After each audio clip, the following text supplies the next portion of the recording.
Seja bem-vindo ao nosso canal Engrenagens.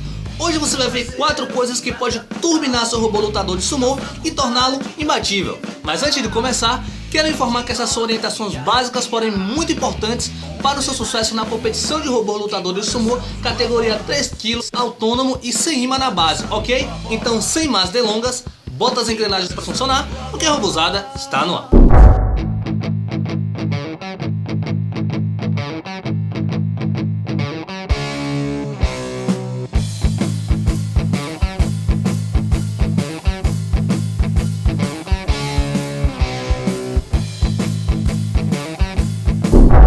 A primeira coisa que a gente vai falar são sobre as rodas. Obviamente o robô precisa ter muita tração, mas você pode colocar uma roda super larga para aumentar a superfície de contato, aumentando assim o atrito, certo? Errado! Se você não estava dormindo nas aulas de física do colegial, sabe muito bem que a força de atrito não depende da área da superfície de contato, mas sim do coeficiente de atrito do material e da força normal. Mas como de fato a gente pode aumentar a tração das rodas? Nos anos de 1900 antigamente, você aprendeu também que pressão é igual a força sobre área. Logo, para que a gente aumente a força de atrito nesse caso, faz-se necessário reduzir a superfície de contato das rodas, fazendo com que a pressão que a roda coloca na arena de combate seja maior. Mas se o atrito depende da força normal, por que a gente tem que aumentar a pressão? Em primeiro lugar, porque a confecção das rodas do nosso robô não são perfeitas. Quando a gente coloca uma roda muito larga, parte da sua superfície de contato não está tocando no chão ao mesmo tempo. Quando a gente diminui a superfície de contato das rodas, mesmo mantendo o peso do robô constante, a borracha comprime mais, aumentando sua aderência e fazendo com que a distribuição da superfície de contato aconteça de maneira mais uniforme. Mas se você acha que rodas largas são as mais bonitas, para que você possa fazê-las, o ideal é colocar borrachas mais flexíveis. Fica aí a dica.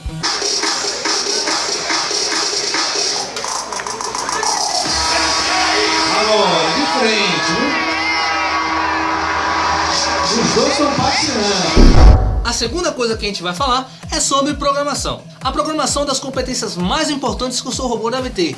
É nela que diz o quanto o seu robô será capaz de utilizar todos os recursos disponíveis nele, como sensores, sensores atuadores, etc. Se a inteligência está sendo fundamental para a nossa evolução, com os robôs então não serão diferentes. Assim como no crescimento intelectual humano, tão importante quanto as respostas são as perguntas. O ideal é a gente levantar perguntas que serão implementadas na inteligência artificial dele. Primeiro a gente precisa aprender. Primeiro precisamos aprender como perder, para depois imaginar como ganhar. Pelo menos esse foi o método que eu utilizei. Não é o único, mas comigo funcionou e eu espero que funcione para você também. E quais são essas perguntas? Bem, as perguntas são as seguintes: e se o robô for empurrado pela frente, de lado ou de costas? E se ele capotar? E se ele nem ligar? E assim por diante. Então a gente começa a ver essas perguntas e a gente começa a respondê-las na programação. É possível até fazer com que o seu robô consiga aprender a tática de combate do robô adversário. Para fazer isso, basta você contar quantas vezes o seu robô executa cada ação, e de acordo com essa contagem, ele vai agir de acordo com a sua configuração.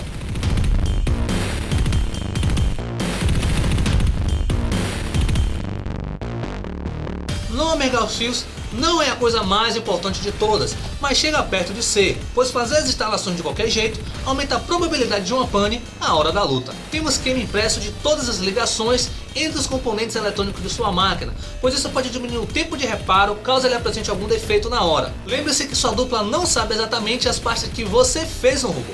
Utilize sempre os termos retráteis, plugs e solda, nada de amigar e evite usar fita isolante cola quente. Mas cuidado! Aquela lata velha pode eliminar seu Megazord da competição. Fazer o que? Acontece.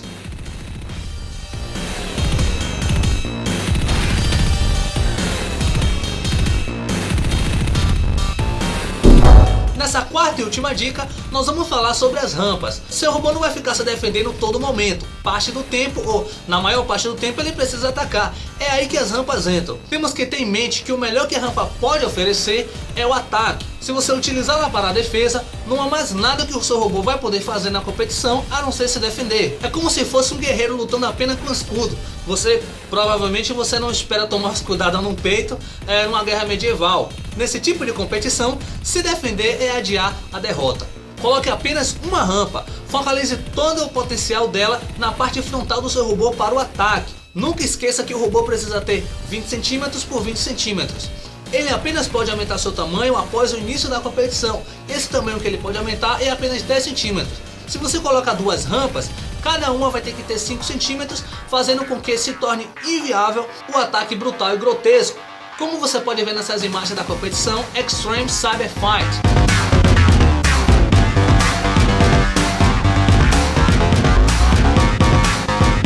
Mas antes de transformar nosso robô em um trator, é importante lembrar que existe uma relação entre motor e rampa. Se o seu motor tiver uma rotação muito baixa, tiver uma velocidade de rotação muito baixa, o ideal é que se utilize realmente 2 rampas, porque o robô pode não ter muito tempo para girar em torno do próprio eixo, e isso pode prejudicar o seu ataque. Mas se seu robô tiver uma alta rotação ou uma rotação razoável, coloque o máximo de tamanho da rampa para frente, deixe afiadíssima, não utilize metais moles, não deixe nenhuma parte da lâmina ficar sem tocar na arena de combate. Toda a lâmina precisa arrastar na arena, evitando assim com que o seu adversário coloque a rampa dele por baixo. E não menos importante, proteja sempre ela para evitar acidentes. Se você gostou desse vídeo, não esqueça de dar o seu joinha e se inscrever no canal. Ao passo que você dá essa força, você torna o nosso trabalho possível para que a gente melhore a qualidade para todos nós. Este vídeo foi um resumão. Existem outras dicas que estão escondidas e parte dos assuntos abordados aqui são bastante extensos. Mas se ficou alguma dúvida, pode deixar seus comentários aqui embaixo e não esqueça de visitar nossas redes sociais. O link está na descrição do vídeo. Então é isso aí. Muito obrigado pela sua atenção e até a próxima. Tchau! Na Bahia tudo legal, em Juazeiro e na capital.